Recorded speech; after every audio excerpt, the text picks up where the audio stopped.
কোনে গেছিল? ওই পাড়া খালারে বাড়ি গেছিলাম। খালারে বাড়ি গেছিল মানে তোর মা কোনে গেছে? মা কোনদিন গেল, আমি তো জিজ্ঞেস করি নাই। ও জিজ্ঞাসা করনি? আচ্ছা তোকে আমি খালারে বাড়ি এ পাড়া ও পাড়া বেড়াবের মানা করেছি না? কি আব্বা কি হয়েছে একটু বেড়াইলি? এই বেড়ালি এমন কি ছোট আছিস? এখন অনেক বড় হয়েছিস না? এই পাড়া ও পাড়া ঢ্যাং ঢ্যাং করে বেড়াইস, মানুষ কি কয়? শোন, আজকের তেন খবরদার বাড়ির বাইরে বাড়াবো না, কথা মনে থাকবে নি? আচ্ছা ঠিক আছে, যা ভিতরে যা। তুমি কোনে যাচ্ছ? আরে যাচ্ছি গরু কেনার জন্য। সে ট্যাগ হয়ে গেছিলে, কত কষ্ট করে সে ট্যাগ খুঁজে বাই করলাম, তার তো কোনো হিসাব নিকাশ নেই। আমি যে এক জায়গায় যাবো, তার যে দরকার সে ময়োজন নেই। মার মতন হয়েছিস তাই না? মা খালি পাড়ায় পাড়ায় ঘুরে বেড়ায়, সেই রক্তর হয়েছে তাই না? যা ভিতরে যা।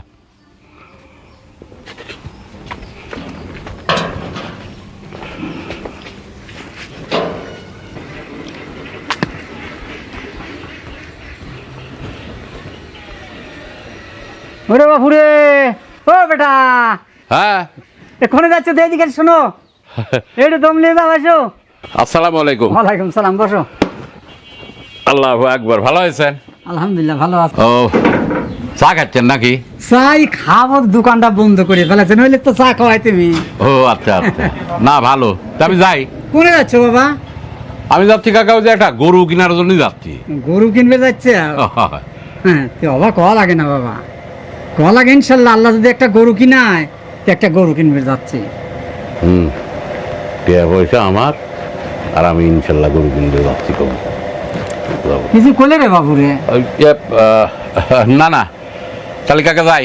আচ্ছা যাও বেটা। হ্যাঁ আচ্ছা, এখনকার চাউল ফলের আল্লাহর পর বার দিয়ে যে একটা কথা কবি, এই হিসাবটাই নাই।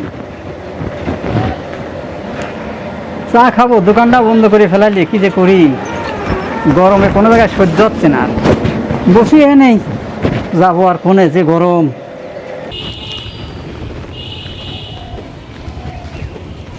আসসালামু আলাইকুম বাবাজি। ওয়ালাইকুম আসসালাম। গরু কি পিছনে আসছে? গরু কই রে বাপুরে? গরু কিনি নাই। কে রে বাপুরে, গরুর দাম বেশি নাকি? না দাম বেশি না, ওই কিনি নাই আর কি। কিনলে না কে? মানে ইনশাল্লাহ আল্লাহর দুয়ায় ওই পকেট মার লেছে। বাপুরে চুরি হওয়ার পরে ও কথা কওয়া লাগে না, কিনার আগে কওয়া লাগে যে ইনশাল্লাহ আল্লাহ যদি একটা গরু কিনায়, তাহলে একটা গরু কিনবো। বুঝছে? বুঝেছি, আসলে দাঁত থাকতি দাঁতের মর্যাদা দিবে পারিনি তো ওই জন্য। ঠিক আছে আচ্ছা আচ্ছা যাই। আচ্ছা যাও। এখন তো বুঝবি রে বাপুরে, এখন তো টাকা মারি লিয়ে গেছে।